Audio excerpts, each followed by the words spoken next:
At SlyMedia Productions, we offer live streaming services to companies willing to reach a worldwide audience. We have the capacity to live stream debates from various locations for a wide range of clients. And our online audience, we welcome you back. We follow them and help build Zimbabwe brand on a positive note. On the second report on citizens' perceptions. And for us, our interest has always been around how do we leverage technology to communicate policy, to communicate public issues.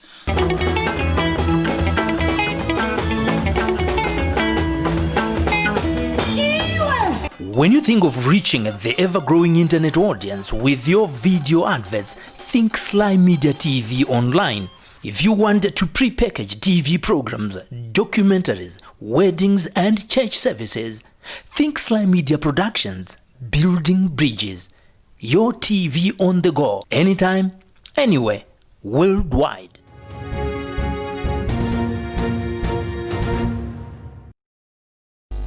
Allow me at this point to call upon Bishop Solomon Zwana to take on the podium. Thank you.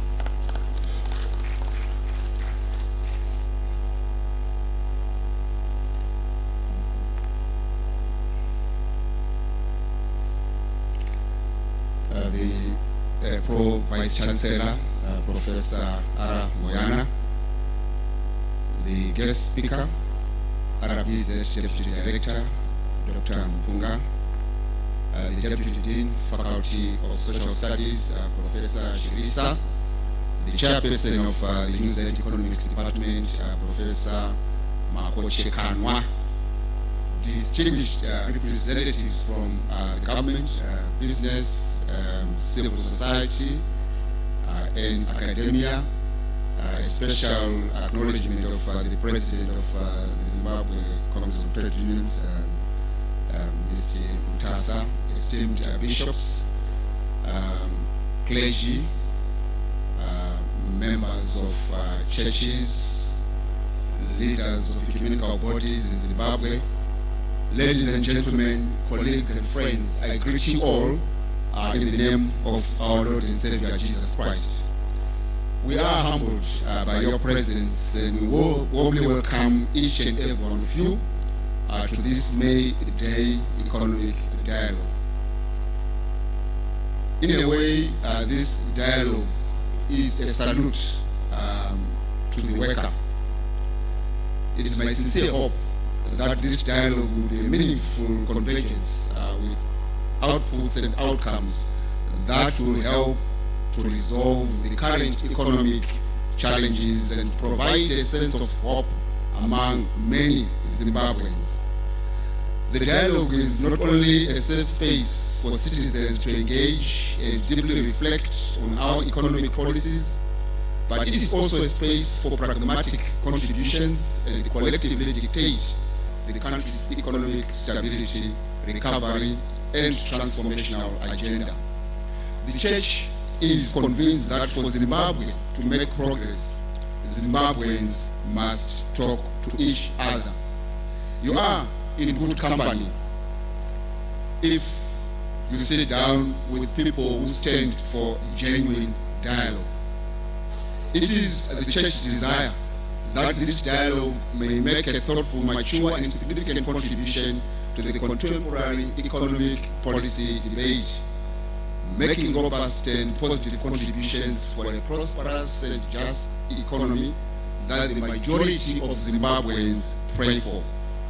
In recent months, the Zimbabwean economy entered an unfortunate phase characterized by waves of price increases, high inflation, shortages of basic commodities and essential drugs, instability of the foreign exchange market, fuel shortages, and so forth and so on. Most of the economy is yet to generate jobs, and transformative investments are seemingly weak. This unfortunate economic crisis has imposed so much suffering upon many Zimbabweans, hastening marginalization, inequality, and vulnerability through the erosion of incomes. Today we risk the country's human security given the economic crisis. There are many underlying factors to the aforementioned economic fragility, and it is our hope that the dialogue will help to unravel these economic forces and proffer policy perspectives on resolving the same. Many people are struggling to understand what is wrong with the economy and are questioning the appropriateness and adequacy of the current economic policy matrix. More importantly, citizens have been less participative in the current economic policy making. Hence, there is general lack of policy clarity and understanding. The policy effects are, however, unbearable. Thus, the theme of today's dialogue is indicative of our crave for a quick transition from current austerity policies inducing economic hardships to those that simultaneously deliver prosperity and justice for all Zimbabweans. The Church and the national institutions are together integral pillars for the stewardship of our God-given resources, for the well-being of our people. We are bound together by shared commitments to the principles of independence, truth, justice, and human dignity. True prosperity should deliver human dignity. You cannot talk of prosperity without human dignity. This dialogue, we believe, will underscore our commitment as the Church in partnership with academia to work with our national leaders to realize the economic benefits that our beloved nation can achieve whilst unlocking the enormous potential of the people of Zimbabwe and their tremendous resource base. It remains the Church's desire to contribute to justice and prosperity in our land. In this, we are guided by the age-old Christian traditions of prayerful reflections, truth-telling, and commitment to the realization of the ideals of our progressive constitution. May God bless the people of Zimbabwe, their leaders, and the men and women tasked to preserve our God-given resources for the betterment of our people. I wish you fruitful deliberations and look forward to practical contributions to the solutions and roadmap for economic stability, recovery, and transformation that simultaneously deliver prosperity and justice to be enjoyed by all Zimbabweans. I thank you.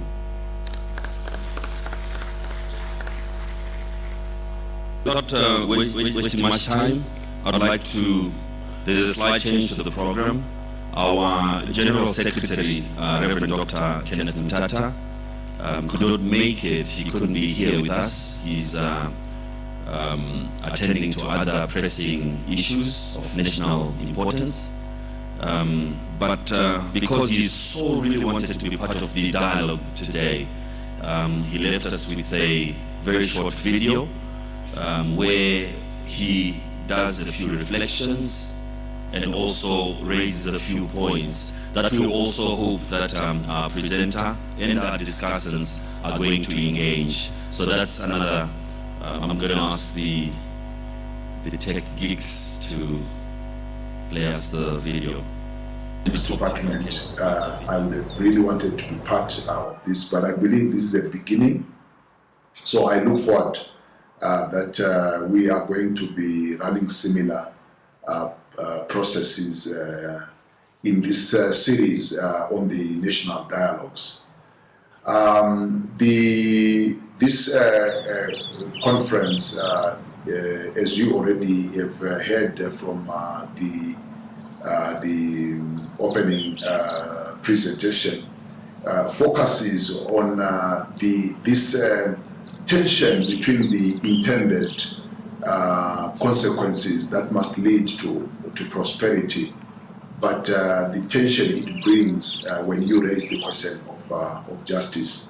And I think as a church, we are worried that whatever austerity measures the government is going to take to try and realign our economy and put it in the right direction is going to contribute to unforetold pain on citizens that are already suffering.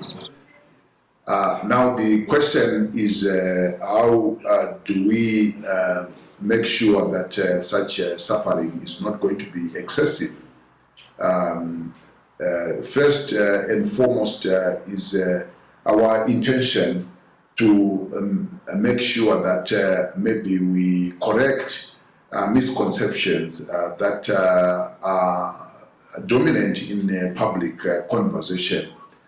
The first one, which is the disconnect between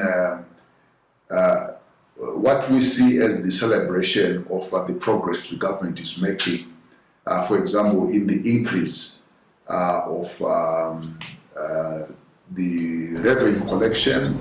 We hear that there is an increase in revenue collection from Zimbabwe, and there is also a very positive communication from the Ministry of Finance that we have been managing in the last months to produce a budget surplus. This creates a completely contradicting message when you at the same time hear about the inability of the government to provide the basic services, particularly in health, for example, and when prices of basic commodities are going up. This contradiction needs to be resolved. Otherwise, it creates a sense of discomfort among citizens when they hear that we are collecting high levels of revenue, but at the same time, this cannot translate to the easing of any pain in their lives. The other issue that we think we may want to address as we are going to having this dialogue is how we can address the huge trust and confidence deficit that we have in our, especially among our citizens.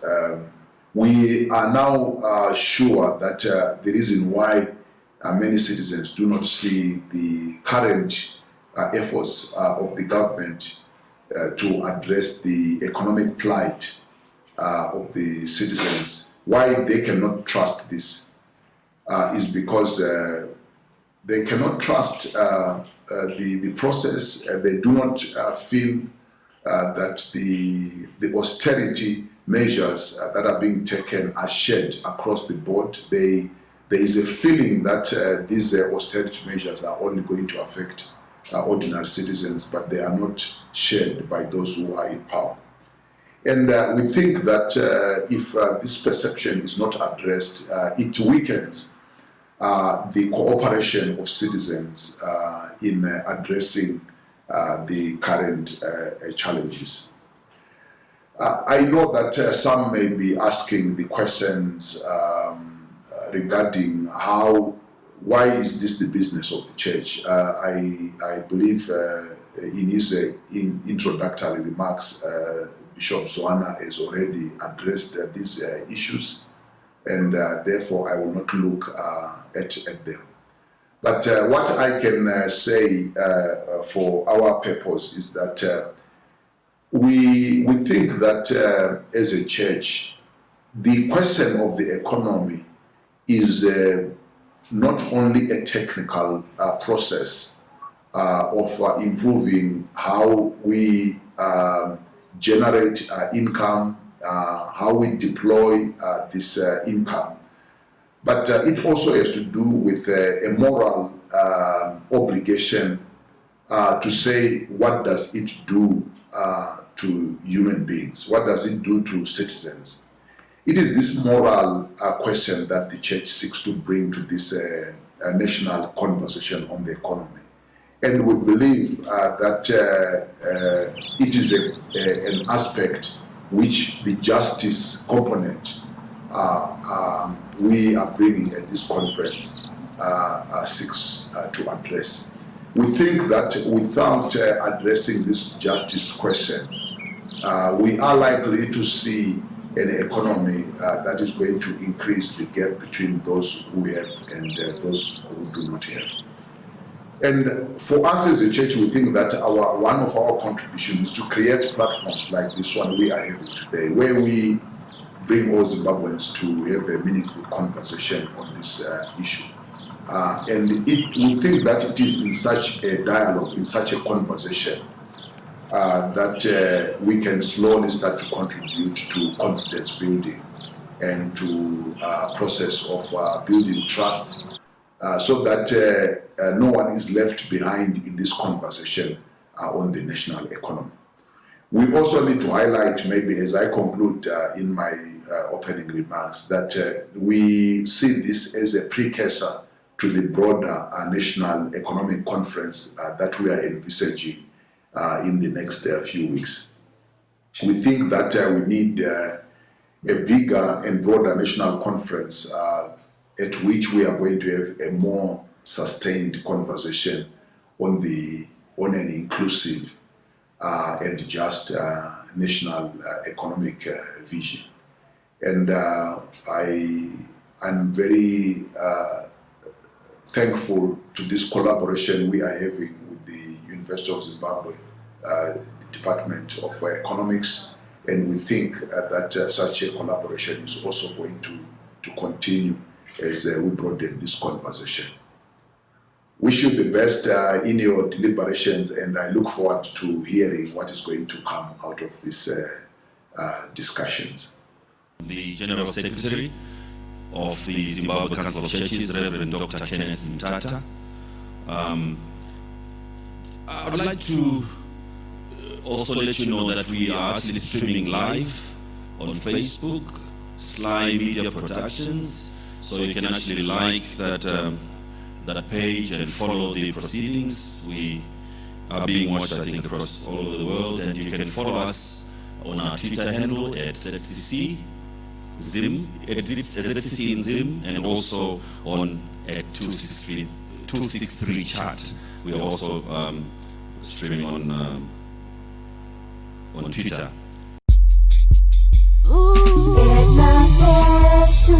For exclusive design,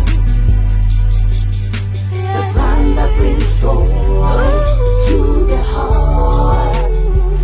And my fashion for exclusive design, the brand that brings joy to the heart.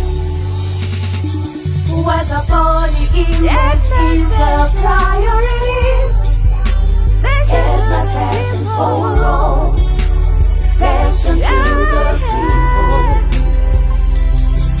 Where the body image is a priority, and my fashion for all, fashion to the people.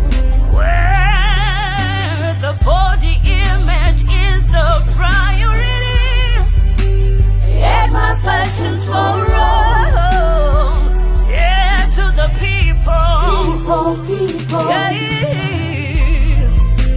Oh, yeah.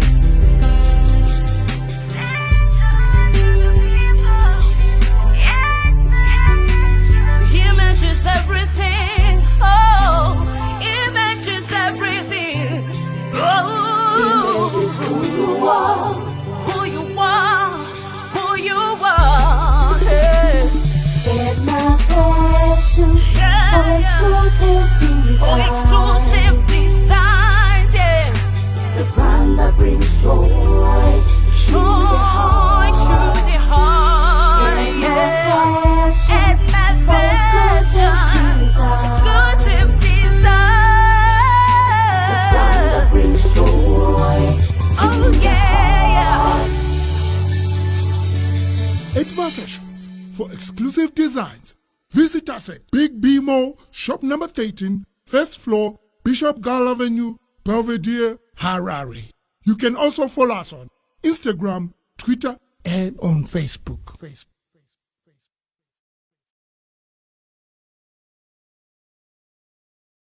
And to that end, may I kindly ask I know you've been hit by so much, so much data, so much, fancy words and all that.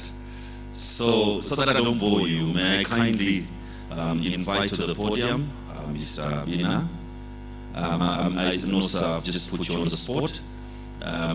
He speaks on behalf of business and the CEO's roundtable, so I think it's only fair. They're getting a lot of flake, so I'm going to ask him to have the first go. I'm just going to give you 10 minutes, real minutes, not lunar minutes, proper minutes. A round of applause for him.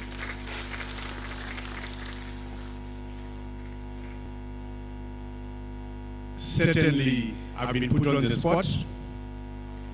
Why? Because a few days back, we are being blamed for reckless business. And here I am trying to respond to that, partly, and also trying to explain ourselves out. My name is Bina Osgo. I'm from the CEO Africa Roundtable. Let me just put some of these issues into perspective. I think as Zimbabweans, it is high time that we become honest with each other. Sometimes we debate a lot of semantics on what wording you should have put in place to express a certain viewpoint. We are so hurt, divided, and we always label each other.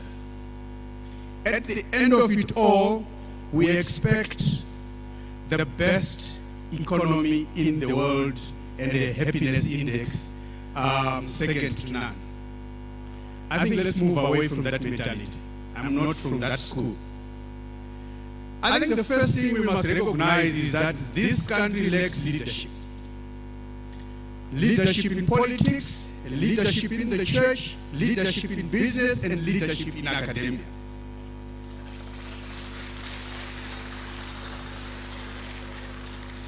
Once we agree on that dashboard, then we start to introspect and then say to ourselves, when did the train lost its wheels? Now, once we remove ourselves from that particular whatever it is that we will have put ourselves, the blame game stops. We take responsibility, we take ownership, and we start what I want to call today planning, not management.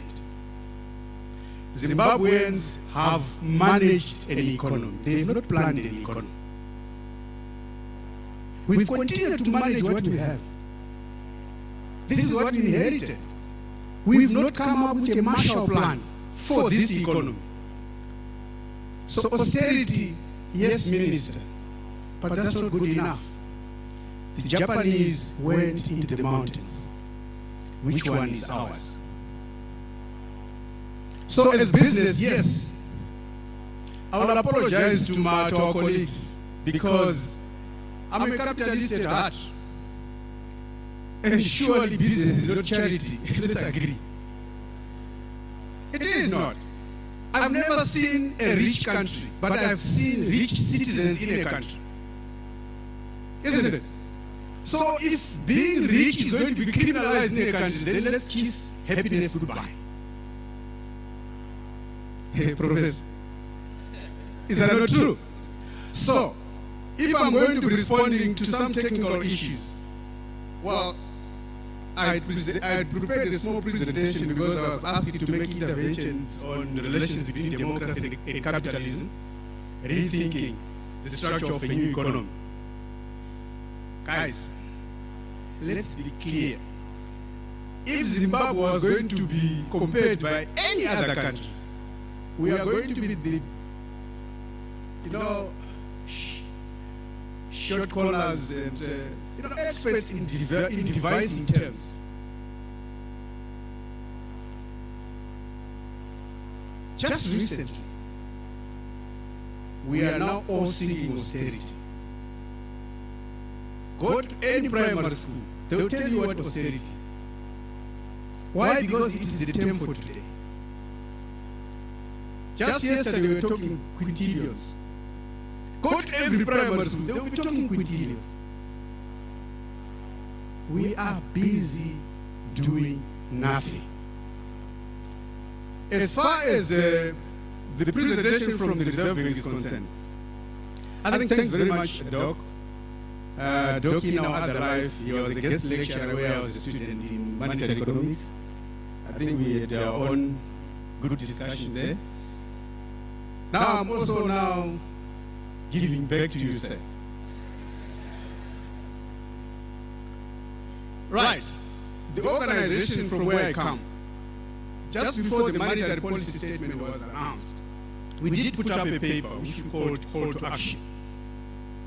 The Call to Action document corroborated most of what he has said, save for a few items, which I think, if given an opportunity, he needs to respond to. Right. But before I start talking about those, let me share with you one of the experiences in the second biggest economy in the world, China. In 2003, on the 25th of June, China engaged in what it called an audit storm. You can Google it. An audit storm was realization by China as government to say that they moved away from fiscal accountability, fiscal transparency. And I'll tell you one of the things that is so interesting about this one. They had misused about 1.4 billion yuan, which is about $170 million. 2.4 million of which was used to pay subsistence, well-being of children at a preschool for civil service. Why would you take state resources to pay fees for preschool or civil service? So, against that background, the realization was we needed to go into a national process of really evaluating this country to say whether we are properly utilizing national resources. The trickle-down effect will certainly become a knock-on effect on the pricing and incomes, isn't it? Now, Doc, I don't agree with you that inflation targeting, as far as your numbers is concerned, is going to be a reality in terms of your forecast. The current, as we speak, doesn't speak to that. I'm sure when you spoke about the pricing models, this is from where it's coming. I'm a businessman and I sell bottled water. As long as my price today does not guarantee me the same quantity products next week at the same price today, I'll hedge. Whether it's in RTGS or it's in US dollars. As long as if I've got 100 units on my shelf today, and I don't have the confidence and trust that with the current dynamics, I will have the same quantity or better next week or next month, I will hedge. If I don't, I'll close shop. So it's now making a decision on whether I should close shop or I must hedge and survive. So what is the purpose of policy? Purpose of the policy is to equalize, attend to my fears, and enable me to continue surviving. So as far as the monetary policy statement is concerned, I think it tried to, but it didn't go too far. Why? Because my members are having problems when they go on the interbank market. There is no supply. Right?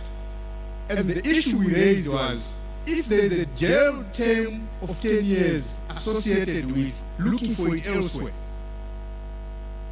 I still have a proper platform and there's no foreign currency, then surely the state is criminalizing business.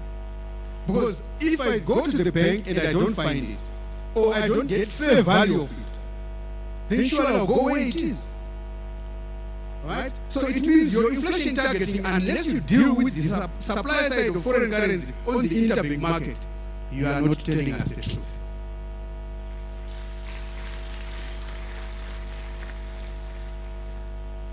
The second point is that we know that from the monetary policy statement, the Reserve Bank has got what they call surrender requirements. Exporters are supposed to surrender a certain threshold of their export process for strategic issues that the government is targeted, isn't it? One of which is fuel. And it's in common, in public light, that the fuel conundrum has been one of the avenues around which we were not appropriately using our foreign currency, isn't it? Now, how then are we assured that with surrender requirements, adequate foreign currency is going to put it in the formal sector?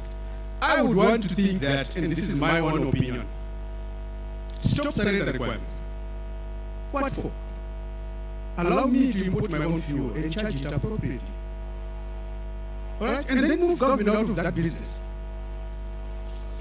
All right? So that if the exporter has brought in their money, they must plan their businesses in the future. It's the first country in the world that government tells its people how to use their own money. It's unheard of. So allow these companies to plan. If it is, for example, a mining company, and this is another difficult problem government needs to be honest with. You spoke about gold. I have got this perception that government is deliberately destroying bigger gold players to the detriment of this economy and overplaying the role of small-scale miners. Look, if we are going to have this economy going forward, the environment for business must be uniform. It must not cherry pick. We want you guys to survive and the other guys, you must see how you can also survive. But this is what we are providing this particular constituency for. No, it must be a business environment for everybody. So we've got bigger gold players owed money by the monetary authorities for a long time, and that is missing in your intervention. The traditional economy, I hope I'm doing well on time. The traditional economy, Zisco, Zesa, Wangi Colliery, Sebo Chemicals, National Railways, isn't it? The new economy, you're adding now communications, your communications industry and logistics, isn't it? Right now as we speak, the new normal is a non-economy. Why? Because the five that I have spoken about, which spoke into human capital development, which spoke into actually affecting each and every sector, linkages between agricultural sector and value addition, these are all off the radar. If we are going to sustain this economy, let's go to the mountains, because these are equally important. And let me conclude and say,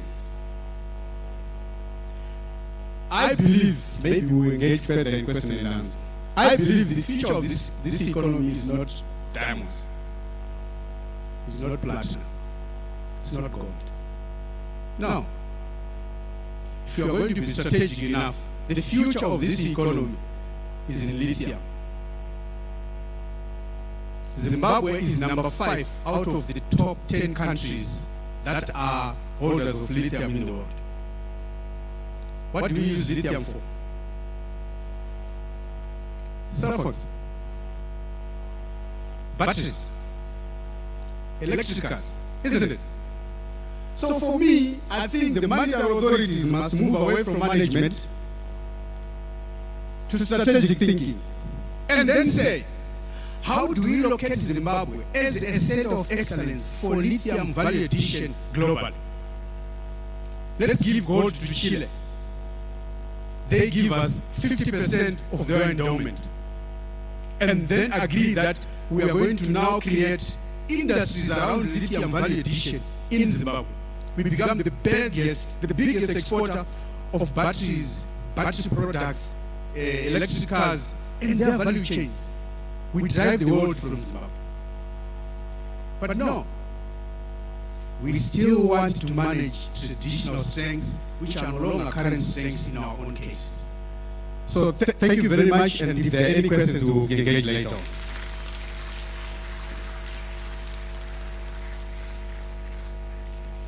Thank you very much. Thank you very much, Mr. Bina. I'm not going to tamper with the microphone anymore.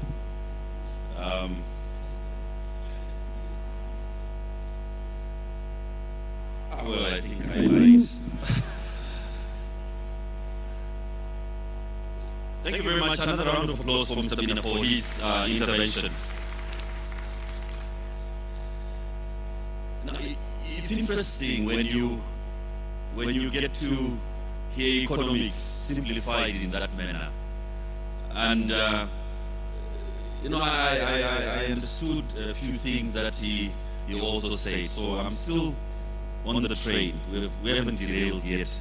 I'm still on the train of this discussion. And may I also just remind you that we are streaming live on SlyMedia Productions on Facebook, and also you can follow us on 263chat on Twitter, and also on our Twitter handle at ZCC in Zim, to just follow the proceedings here. May I take this opportunity to invite Mr. Peter, who is a trade unionist, the president of the Zimbabwe Congress of Trade Unions.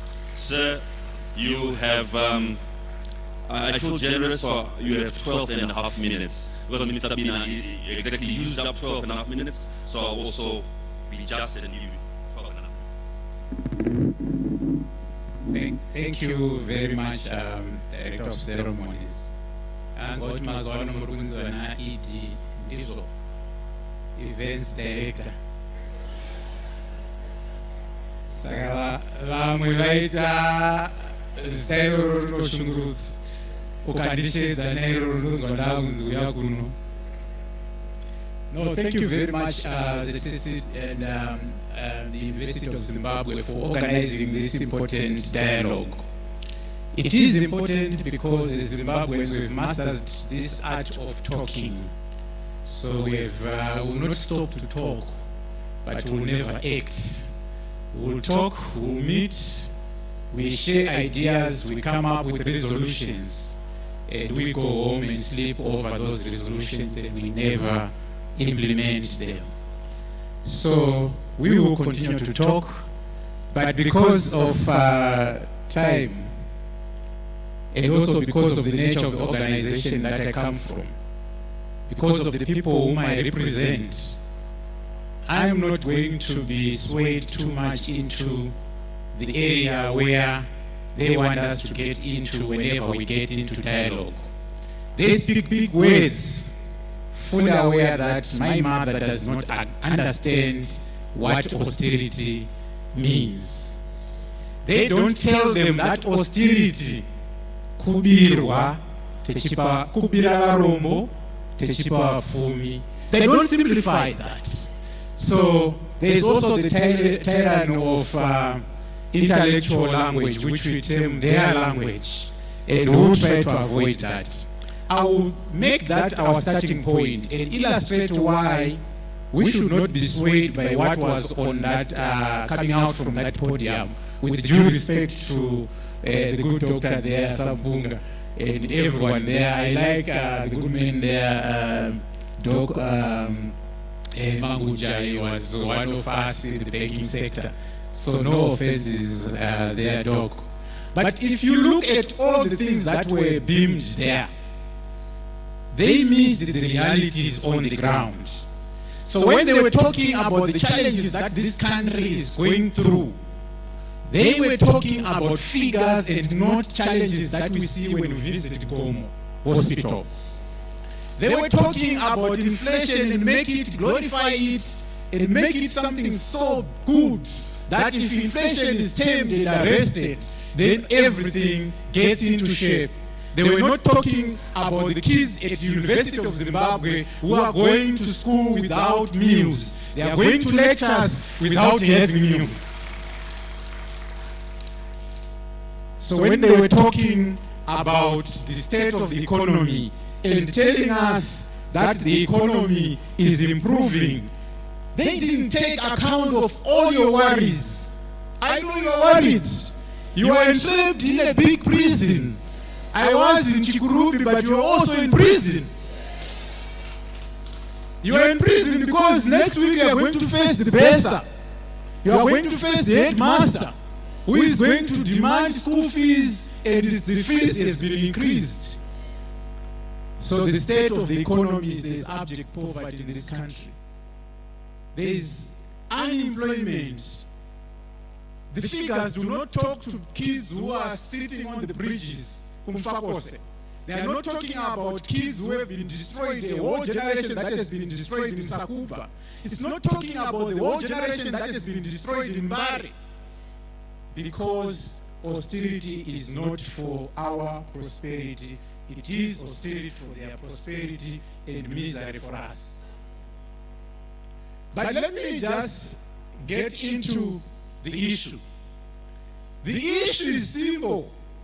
It cannot be resolved in a lecture room by doctors and professors, because they've also been schooled to think like them. And I'm talking about the colonialists who came and took everything.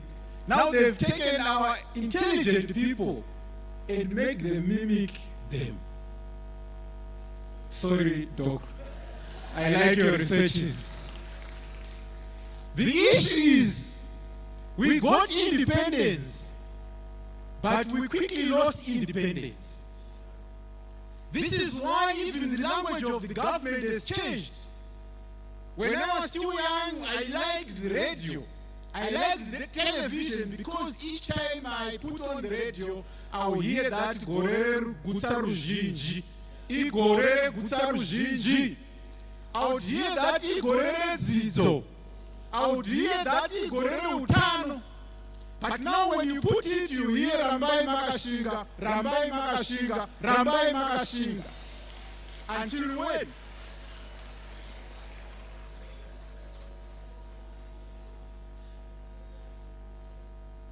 So we got independence, but without freedom.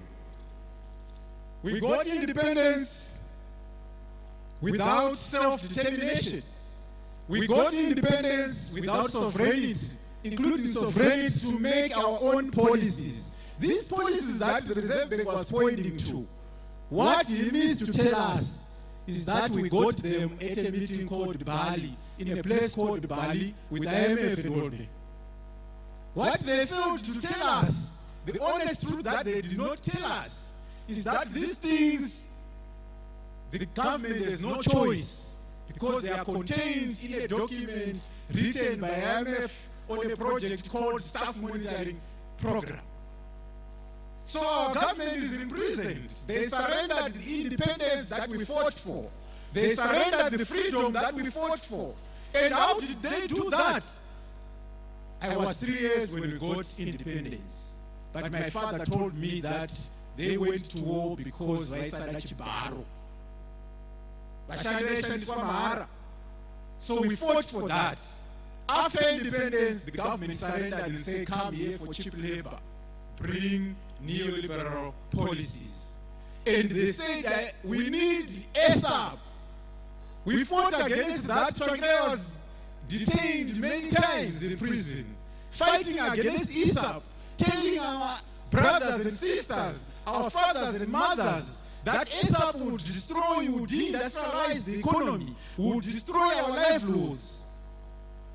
So because we surrendered our independence, and this is how high we should look at this matter, we surrendered our independence and inherited the colonial economic structure. So we will not be able to move. Bafundis, Mnoerika, Marco 2, but 21 and 22 not to be. How going to be such a gamba? Pango Shaka, or such gamba chisa. How going to be sa Waini, Itamo Modo, Yakari. Hallelujah. Zese no paruka, Omodo no paruka, Waini Yorashika.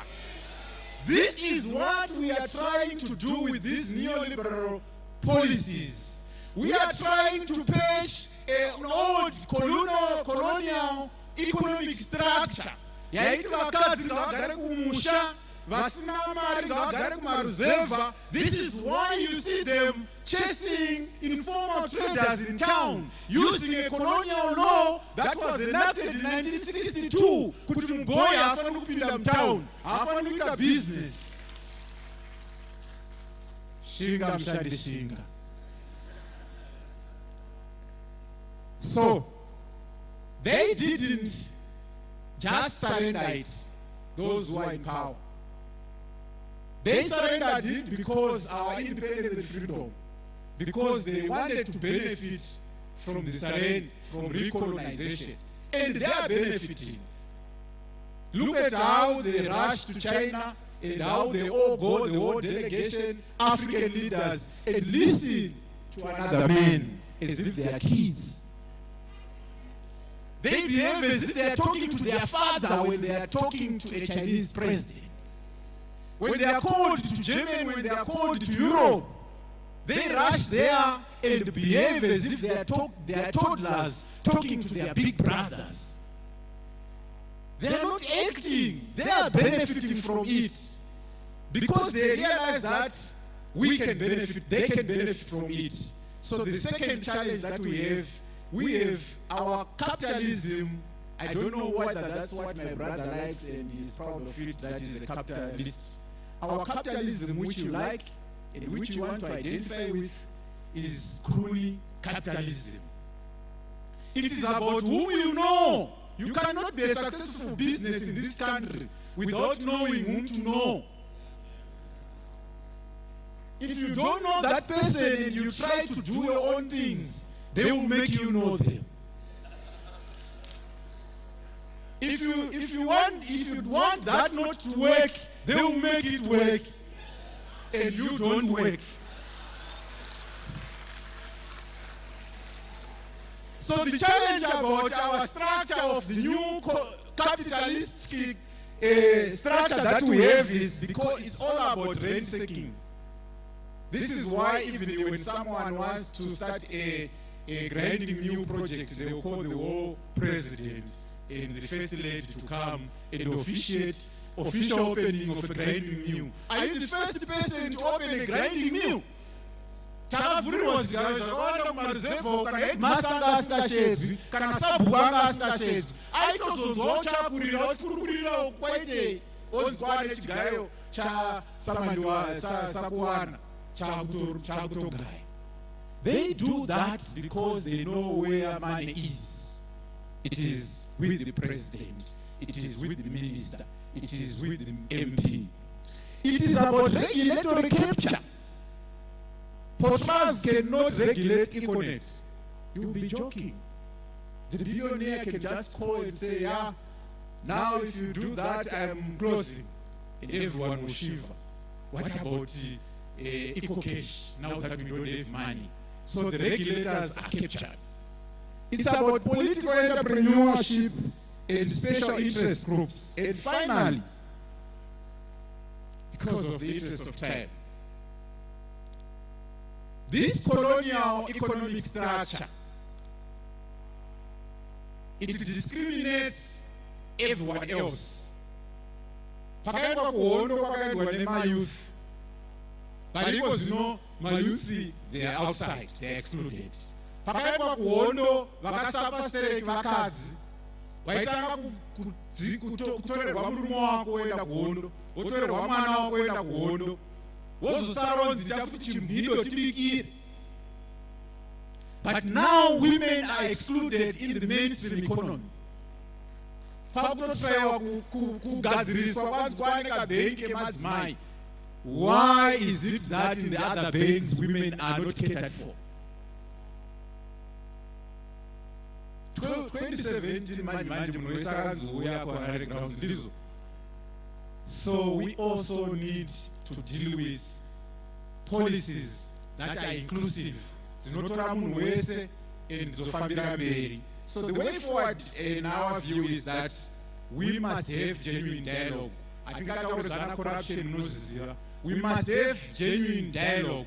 For as long as we still have leaders who can come to this podium and have cameras beaming and tell people that Tirikungotonga imechiukura, and have other leaders who also come and say Kamechibotonga tichadira jecha. Saka kuna kwatinoenda. We need genuine dialogue, and that is what the trade union movement is calling for.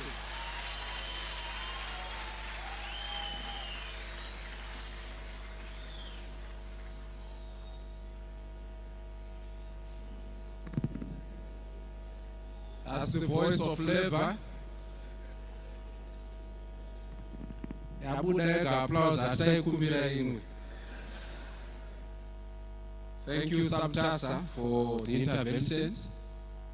We move on with our program. You can sign up for your interventions. We're almost done with our panel here.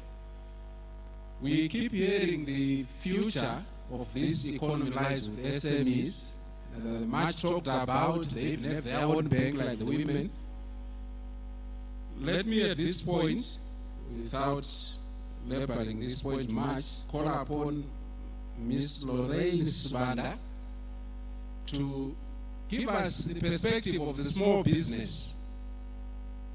We say 95% of our economy is in their hands. What do they have to say about the interventions coming from the policymakers? Then we'll end up with academia. That's the beauty of being at the university. You are very safe. You can communicate your sentiments. It's a dialogue. That's what it is. We view it differently, but they all remain views. I think Mr. Bina put it in perspective. We need to be able to dialogue freely. So, Madam Sibanda, please take on the podium. So we're still generous, lest we be accused of discriminating. 12.5 minutes.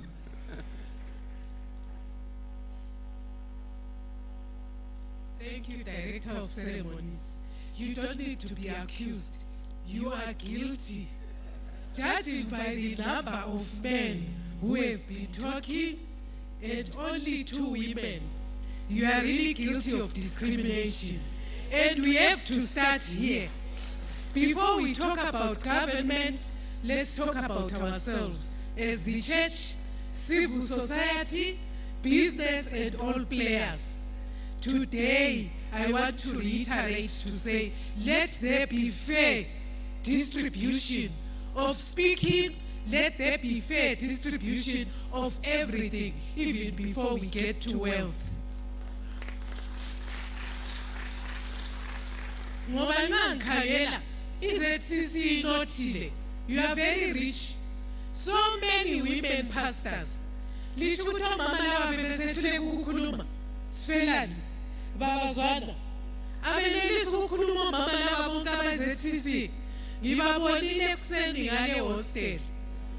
I thought some of them were going to be talking to all these people. Besides, Zimbabwe has got a population of over 52% of women. And before I start speaking and responding to this austerity to prosperity, justice, I like that.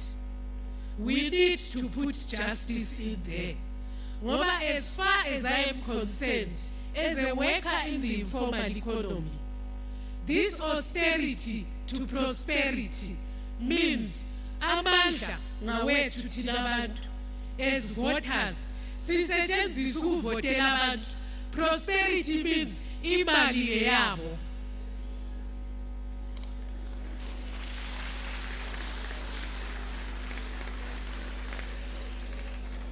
And when we go back to this country's history, I grew up during the liberation struggle. And we used to say, unkomo wethu somlandela. Noma sesiye Geneva, sasimlandela simonana. And we used to listen to the radio. Sebephendukile obhuti labo sisi bevele empini. Bathi saphuma emakhaya le. Emakhaya saqonde China. Safika China sathwala izibhamati. Sabuya Zimbabwe. Sawathatha amabhulu. Kusukela namhla sesinjani? Sesijabula, siyajabula. Zero. All those men and women wasted their youth on a cause that they did not own. And today, we are wasting our time as Zimbabweans on a cause that we do not own. Only a few, the elite, are benefiting from every process. Mhlawumbe la yona le process esikhuluma ngayo kiyo, only a few are benefiting. Thina abanye siyakhuluma. We don't really know what's happening behind the scenes. And when we talk about informality and informal economy workers, sikhathele ngokuthethiswa, taneta nekuramba tichitukwa, taneta nekuramba tichibatwa se public nuisance. We are not a public nuisance. We are not criminals. Why? Because we are a result. We are merely a symptom of the bigger picture. We are a result of bad decisions taken by government. We are a result of the enaction of bad policies and policies that have failed in other countries, which were implemented in Zimbabwe to the detriment of Zimbabweans, to the detriment of future generations, and to the detriment of the development of the country. Ngiyaxolisa Reverend Sifelani.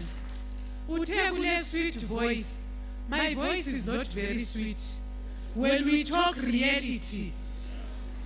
And I am so loathsome of the government approach to be on denial mode. Bahlala bekugiya yokwala esiphila kikho. It's time government moved into reality mode. The reality mode is that they have killed the economy. There is no formal economy to speak of. There is no industry to speak of. That is why business is struggling. Today, myself and my brothers who have spoken before speak the same language. When I first met my brother, Mr. Pina, kwakungani siyakhuthana so. Kodwa ukwenza kwe-economy nohulumende pushed us together. Today we are real brother and sister. He is in big business, a capitalist. I'm an informal economy worker. But our song is the same. Do not criminalize us. Wake up and smell the coffee, or is it rooibos kulumende? Wake up and smell the rooibos. You created the status quo. You created the kind of economy where one has got to kia rather than work. Where one has got to make lives for themselves, and where government is not mandated to protect and look after the welfare of the citizens. As I speak in this hall, the University of Zimbabwe, it is quite heartbreaking for me as a mother and a leader. These children are learning here today, but from here where to the streets. When I speak reality. Being national president of an informal economy organization is not fun. It is not a walk in the park. I am as poor as the members, but daily I have to make sure I provide for somebody who is less than me. Somebody who says, Namhla president angikwazi ukuthi ngizathatha nihlanganise lani. And I have to eco-cash $5 and say, hambe thenga imbhida. Why should they buy vegetables? Service delivery is dilapidated. Everything is dilapidated. there is no water. Where we used to make our own vegetables, we can no longer do that. We have been robbed of even the smallest pleasures of life. I will not go into the financial policies, fiscal policies. That is Greek. Why Greek? Those are designed to separate the people from reality. They are designed to scare us into silence.